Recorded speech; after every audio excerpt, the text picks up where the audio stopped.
experiment since you man san waham. Obi ansoma. Se betu franka. It is a whole body and a brand ye. General Secretary Justin Kodia or say or catch their Omannhene said they should put a stop to the depoliticization of Boko conflict. Yentie Justin Frepon Kodia.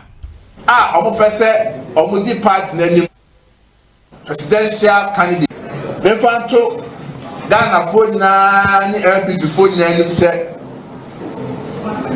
ene ye bie akonya ama party mapa omo pese omudi party nani as presidential candidate for the 2028 elections no ene akonya no aba bedawa ye bie nominations no.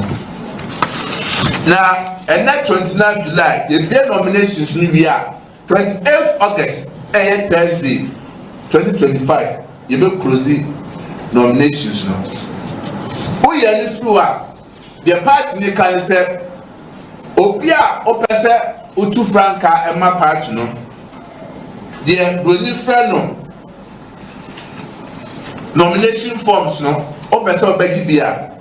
100,000 Ghana cedis. And now, so the nomination forms no. Now, also Metia Bread Party so and also so party no 500,000 Ghana cedis. Meaning now you're betting on banker draft. NPP, the New Patriotic Party, National Headquarters Accra, and at the banker draft no. Uria Party National Council get to say. BBFN development fees so National Council at the Beba now have supported party no yetima boa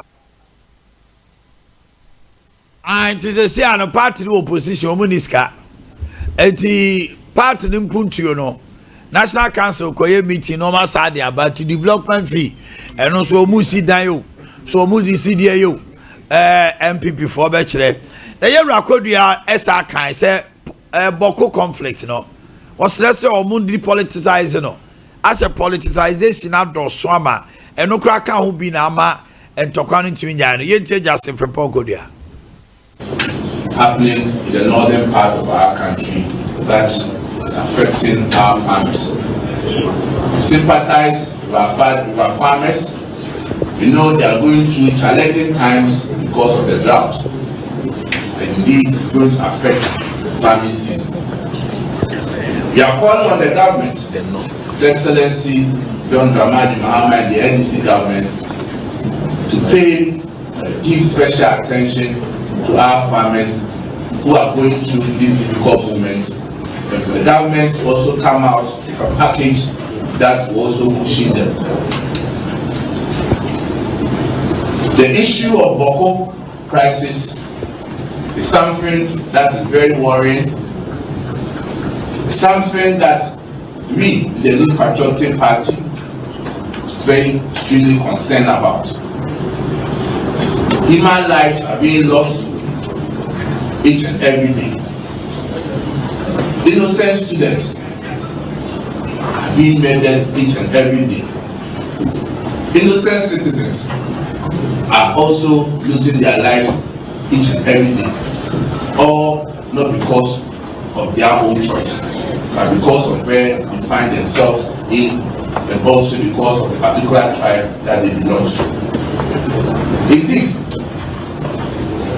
it should serve as a caution to the NDC government that in politics, it is not everything. Okay. Canada Japan has officially declared its intention to contest. Nah, yentie nsem. This afternoon, I called into my television and radio stations, Net2 TV and Oman FM, to officially announce that nomination has been opened. I will be contesting for the New Patriotic Party's 2028 presidential primaries. What brings me the greatest joy is the overwhelming love and support pouring out in from every corner of the country. It is not just from within our party, but across age groups and sectors, young people, professionals, and even members of parliament. Many have reached out, offering to personally cover the cost of my nomination forms. This is not just my journey, it is our collective mission. Together, we will rise above partisanship, unite across regions, and build a Ghana where every citizen, young or old, rich or poor, has a fair shot at success. I am ready to listen to you and to lead with integrity and purpose. Let us move forward together. Coincidentally, today also marks the birthday of the general manager of the Kent City Group and my communications director, Lawyer Koku Amudate. I take this opportunity to wish him a very happy birthday and thank him for every member of the team for the incredible work you continue to do. God bless you. Signed, Honorable Kennedy, Omannhene, Japan. Connected. NPP presidential aspirant 2028. And he's drawn his sword. Now, our parent John Mama say, and Tokoya Kosu Bokui. Individuals be HSC or Mupese Jumedi Nebe Koso. It's say, or more as they are beneficiaries. As Omo men, Omunya Bibidi or Yentino. To give peace a chance, to appeal to our brothers and sisters, Kusasis and Mamprusis, to give peace a chance. We cannot accept the current situation where students are shot in school and killed. We can't accept the current situation where teachers, public officers have all run away from Boko because they are afraid for their lives. And we have given the mediation efforts to Otumfo, and he has briefed me constantly on the progress that he's been making. And we are almost there. And so the current fighting and killings can only be done by people who want to derail the mediation effort. And so let's give peace a chance. But as the army has announced, I have directed the army to move from peacekeeping to peace enforcement. That means they're going to be a bit more robust with anybody who is involved in criminality. And so let us give peace a chance, not only in Boko, but in Nkwanta and all the other places where we currently are suffering conflict. Okay, and you also say free peacekeeping. So Jafon, so the Onyam almost said to me, Omanhene, Commander-in-Chief of the Ghana Armed Forces, you are for peace enforcement. And we are Bokuni now, Timina or Bokus is here, Jinaye. Iminianu Wenu there. Woman him say, they don't know negotiations now. Can you know more peacekeeping? It's your more peace enforcement. And to the agrobato 9 dot. Would the agombe brim trobia? See, I'm famous. I'm also Omuko practice a check. Omunya Tokwabia enko training bianco. See, I would agom do be training. Boku fue muntiemu, and opem say, Mutie mo shame. Mama police military for an opportunity. 400 nebo. And I am for more Mumfin so. Well, run one, I bet you all. And I'm combat, where you combat soldiers.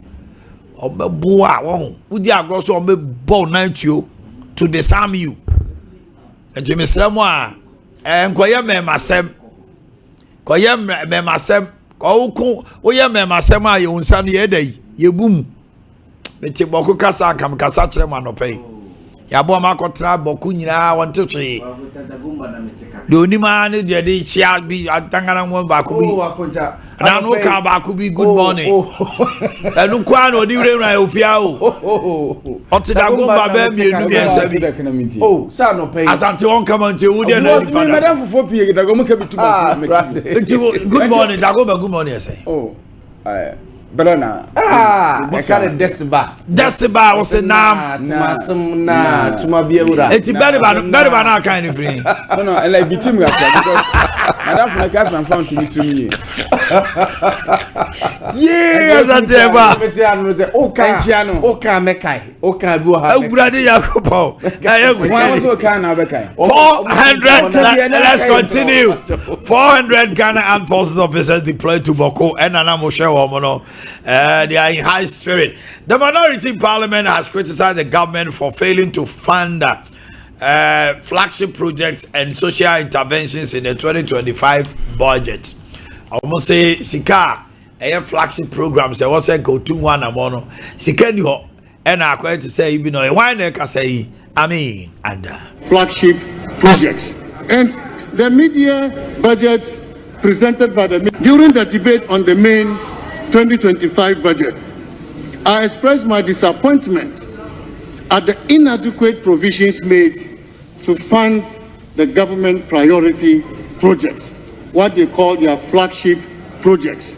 And the media budget presented by the minister has somehow confirmed my fear, because I've looked at all the releases made towards these priority projects, and I'm so sad that the minister has not shown enough commitment to fund these projects that they promised. Okay, now you're a mean and I'm saying one or say car sorry Rashid Fee say abino born home samurai here Gino home now or just said major trading currencies no my idea.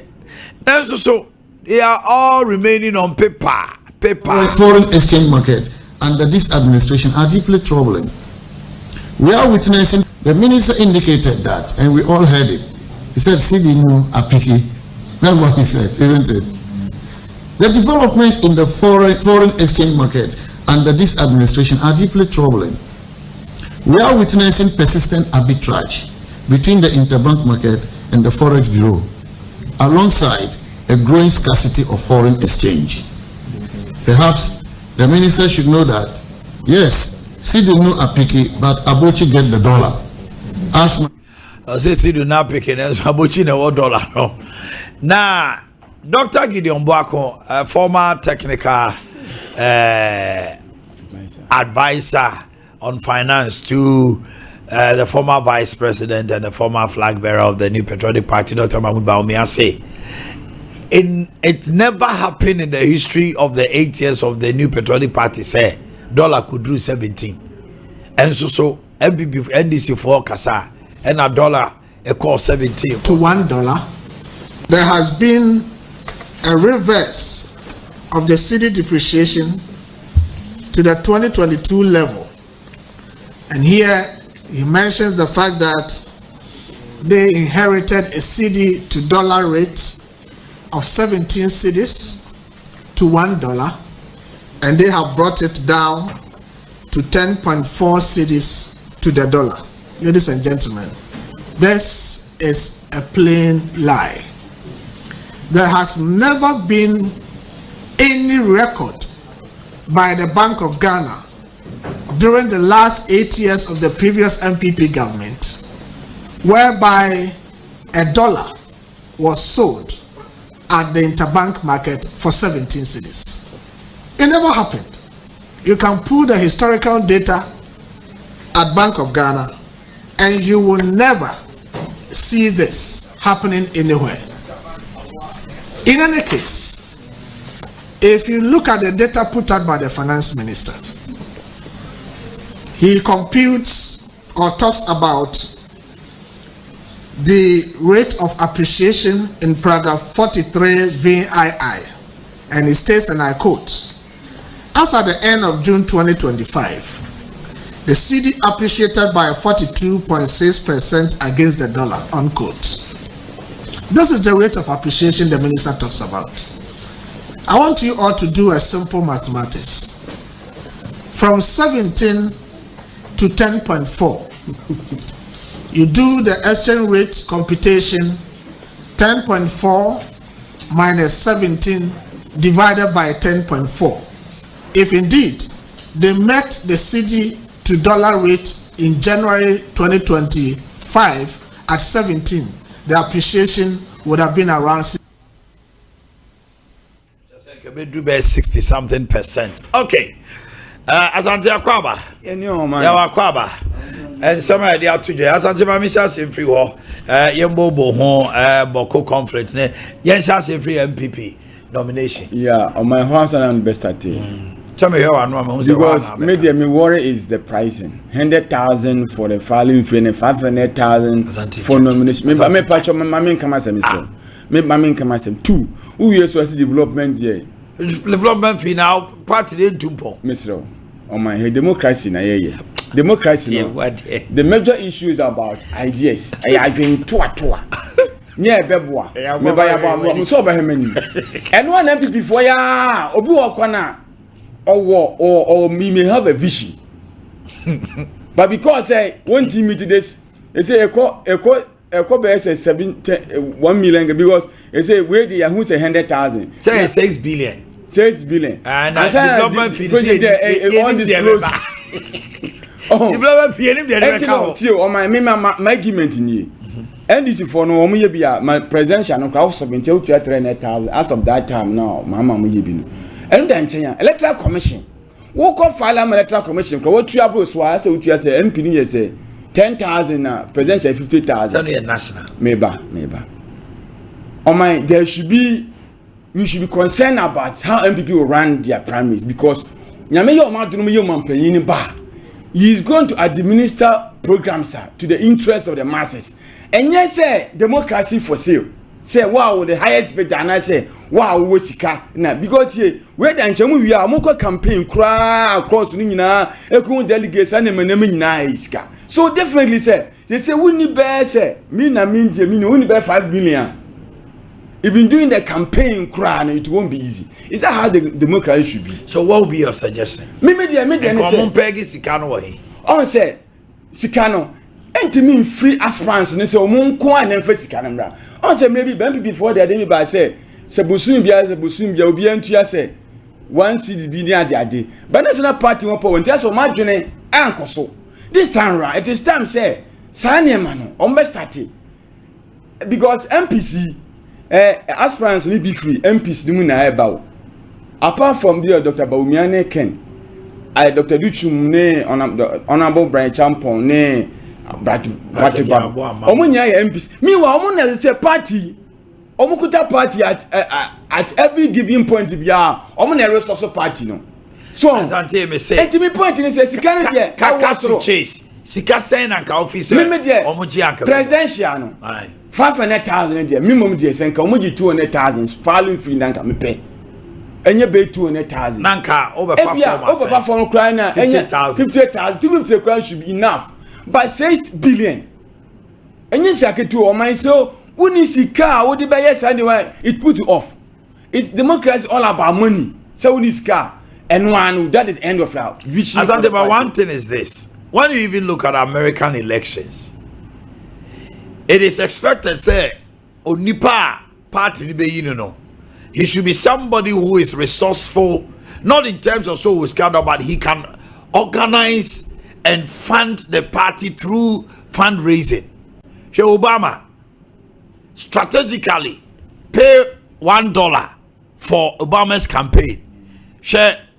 Donald Trump, he's a multi-millionaire, but your friend say Elon Musk monum name Walmart num and funding it did not necessarily say it is kind of a toa won also kotiao.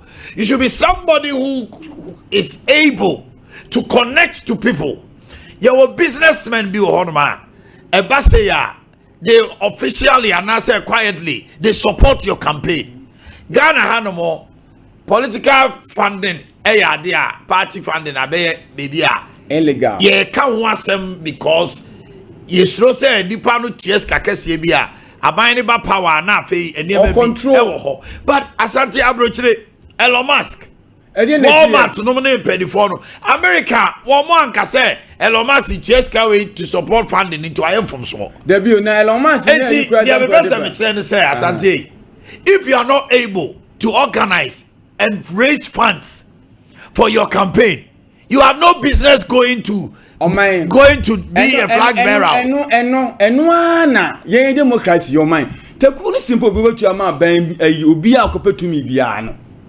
On trying to call. He comes back. But no individual can also fund his campaign. No, there be. Me na me come. Me can say. Nipa no support to you now ba. Almost there's no free lunch or whatever. We are saying now. And there an interest no. Position bi wo ha. Ya obi wa abanu mapa kwanu say position we there. And the two assumes you na ne kan abo no. Ababa bet. Say the person what the technocratic whatever. Get be man no. And me point is a political party no apart from say akọ opposition no say be yenya ma aspirants no nko party no so hwe any other means okay because anyasa obi wa na me have a beautiful idea I be the team po but be resource wise want to raise this to 6 billion no in the career is over. Yeah, I'm into on this. Akonta Asante Yeboah ho yemo anwa no pe akonta mampani ho asem ne ye kan yo Omannhene nyina pani akonya na wo betena so no ne ye ka ho asem no tie tom omampani akonya baba ne kasa ene Asante ma ne nyafu bia se enyafu Asante na opesa wo kire se ya ma ne nyafofofo na obi antimi nsore me contest bi akota ewiase yakopon na oboye no kra ka kire se we ni me doba oso ye ni osomani we ene me doba osomani ewiase ntimi yentimi nya peda hey ye de ba 1 cd kra konta ye wo bi a 1 cd no wonya abaka so ntua abaka se ne boarding and moreover mampani akonya akuta se obepre mampani na se ne woke wontimi nya resourceful wontimi raise funds and fan support o campaigner wonya fit se wobedi Omannhene se mampani ene obedai na wakari Omannhene nyina along wabra ye kwa wonyehiam anase ye kwa hochim and Ghana so no enye na dwene se ye ne na ye tina de tia na tie ya nti obabia oba besu a kire ya anase oba be ye dai akuta mampani akonya de eni kwan se yefo just as na no na acting chief justice kasa manfo say law school Omannhene like free for nenge no dabi eni ensi sana we susu atie nipa nkuno se de ya edahu akota se wo se wo bepe NPP animadina omo dade isu yi uja 5 billion dawa masa pa oba bitina wo ye dedegu nipa so nipa na ye omo dade isu yi so omo so omo ni 5 billion plus 100,000 plus 1 billion da hono ma de better forms awaiting development fee munya de na moye no na mo san tuya development fee no wa ene wo ye de dagu asum side munya mo de na moye no so only 5 billion da wa I will say what they back for forms Canada see nipa eso my ready so betua the sika man obeso che say odom nipa obetua from the na kotaya no mo kana no metia du twimo se amanfo frɛ no sankrofo no mo frɛ no kantom zo mkutua forms ne ka tiawa ayi a friend say brand champion se amanfo frɛ boys no mo frɛ no kantom zo mkutua forms ne ma Patrick Boamah some for fro omo fro na kota na waka twom se ke adene forms ni o yesi 1 billion omo miskada me fam kotua se mo nyes kan fam me kotua he no bi amfrɛ me si ye ne sa wa so na afrɛ ho akotua wa so na wo frɛ ho na ase amanfo na efrɛ wa ko ne kotua Asante is coming from the place of modesty say part now the money crisis we are talking about now it will get to a point then according to say if you are not a bourgeoisie you cannot be part of a certain class of people politics according to master muniska ntimi nya bi politics according to say master boys in here oh niska so ya otimi ebi akuta unisika na kase akuta unisika na wudi ebie na wo fa yobo nkra na no kwa na za wo fa Asia amafo ye Asia life no na kuta se wa amere mo be de wadi bi why dey se wa amere o pede unisika pede o pede wa fa bi asembere ono na ya stick ana se wa susudia na kuta ju ogina hoyi ze ne ho ofe no eti won tafre wa no wa na tafre wa gay nyami boni di ya wo tafre wa no ai akuta be jo mi hu ni tafre wa na be tafre ma no so say the picture bi be chiro we are foolish. Politics at the same asem. That was on the right channel foolish. It just came like that. I am excited here. So I said, wouldn't this guy ever yaman yourself? Ya na yes as well. Enti obi on this kabia nim obi on this kabia nim jansa. Akuta me supporting ni pe bi say it is about time a Ghana ye ya de bi to onum say before say obeyi uti kura say ye nto abama say obeyi MP no at least for abraba wa bo be kire yen me ensem kire ni ebia me free Agrekens ma I come from Kwadaso constituency me person me represent me nkrofo as their member of parliament. Dear by then, my year constituency. Me journalism career no kra my year no my year do say. No ma ba me journalism career na me say my year no connection to my constituency. A dear faso kra no my na ma this year work Kwadaso constituency no. Enya wo madwuma my year over the years nim. So na ye decide anya sa ye benya criminals bi. No, ma sorry, one day or say, me babe contest it because Oscar. It is about time. People are on my building career, on my bob brebi. So now quite to say, Obuha, and they are members of parliament. Before so called parliament, don't you do that. It be quite current ministers and right from university and now because a constituency that's it. Party na tam na kosio mo ye ka djuma e force mo a oni tima ma wu djuma ye ni no bra ya djuma da eni onya bi da politics and now we are the godfathers and the constituency or one no say NPP ni NDC a odi anoma akra koko gina wa ye beto aba no and odi akwa ho no mo and na otu abrabona say aye so easy ama no edu ko ka chen say wo ho kire wa no ka chen say na na dwene o say wo ye kwadwofo ntina wo say wo ho kire wo no go say no no sinya no ase fofofo no a wo be ka chen say wo ho kire wo no na ho ye no na dwene say ba o mo to aba no so do beto ama no yes because a known area NPP and NDC stronghold until we are there on but I say Bantamasi and I say bia Ketu North and I say Ketu South it's you no more and see that NPP call we and NDC be we need Bantama ebia in the next ebia be 2 3 4 elections eba nebia ye be hu bibisa and akota mu amu that TV su ya mo se mo pese mu di Ghana for so no so mo party NPP Kwabreja Paul, civil engineer, former government spokesperson. Aye, it's a former agric minister. Aye, member of parliament for Kwau area. Brandon Champon, Boamah, Patrick Yeboah. Wako parliament in Pre 9. Yes, or a businessman. 20 years was I say, a lawyer. Wako parliament or a civil engineer. Yes, Abrabawa Mahmoud Boamah. Vice President, former Deputy Governor of Bank of Ghana.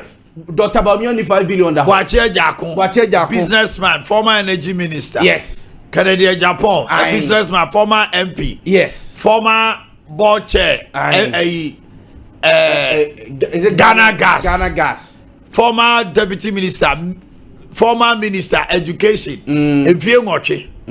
Former attorney general, former MP. Masa.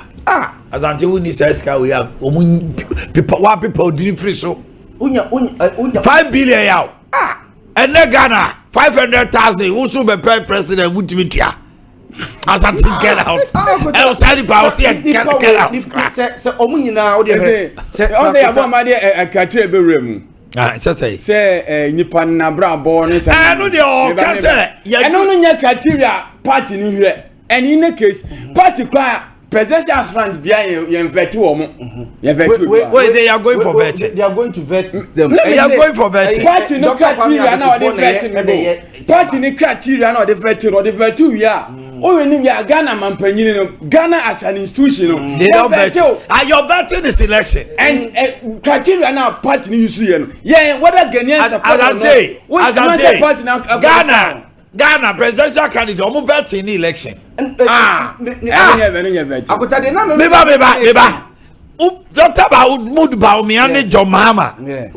call it? It was a vetting. Ghanaians vetted and approved John Mama. And told Baumia Sekodi line so. That's how many of time on sewing.